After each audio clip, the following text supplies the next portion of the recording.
Арабын нэгдсэн Эмират улсад айлчилж буй Монгол улсын их хурлын дарга инх болт хоёр улсын парламент хоорондын хамтын ажиллагааны санамж жижигт Абу Даби хотно гар үсэг зурлаа. Арабын нэгдсэн Эмират улсын холбооны үндэсний зөвлөлийн дарга доктор Хатагтай Амал Абдулла Ал Кусайб энэ хоёр улсын эдийн засаг хөрөнгө оруулалт, хууль, эрх зүй, хүмүүнлэгийн салбарын хамтын ажиллагааны асуудлыг хөндлөө.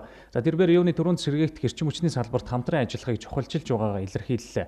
Түүнчлэн давхар татвар ногдуулахгүй байх, визийн асуудлыг хөнгөвчлөх талаар хууль тогтоох байгууллагууд анхаарах ёстой гэдгийг тодтоглоо. Мөн хоёр орны хооронд агаарын тээврийн шууд нислэг хийх нь харилцааг бодит төвшөнд идэвхжүүлэхэд түлхэц болох болно. За эдийн засгийн харилцаанаас дутуугүй чухал зүйл бол соёл, боловсрол, хүмүүнлэгийн салбарын хамтын ажиллагаа юм а.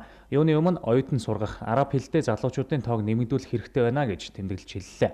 За улс хурлын дарга инх болт хоёр улсын засгийн газар хоорондын хамтын ажиллагааг өргөжүүлэх, Монголоос махан бүтээгдэхүүний экспорт хийх, хөрөнгө оруулалтын томоохон төслүүд дээр хамтарч ажиллахыг бид зорж байна гэж өгөнхий ихэн тэмдэглэлээ.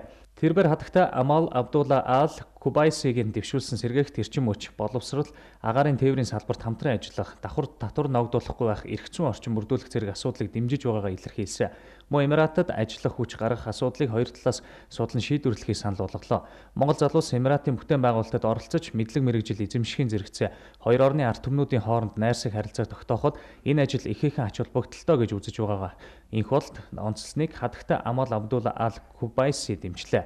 За хамтын ажиллагааны санамж жижигт улсын хурлын дарга инх болт Арабын нэгдсэн Эмират улсын холбооны үндэсний зөвлөлийн дарга доктор Хатагтай Амал Абдулла Ал Кубайси нар гар үсэг зурлаа. Санамж жижигт хоёр улсын парламент хоорондын болон улс төр эдийн засаг, соёл, боловсрол, бүс нутаг, олон улсын түвшний хамтын ажиллагааны асуудлууд багтжээ.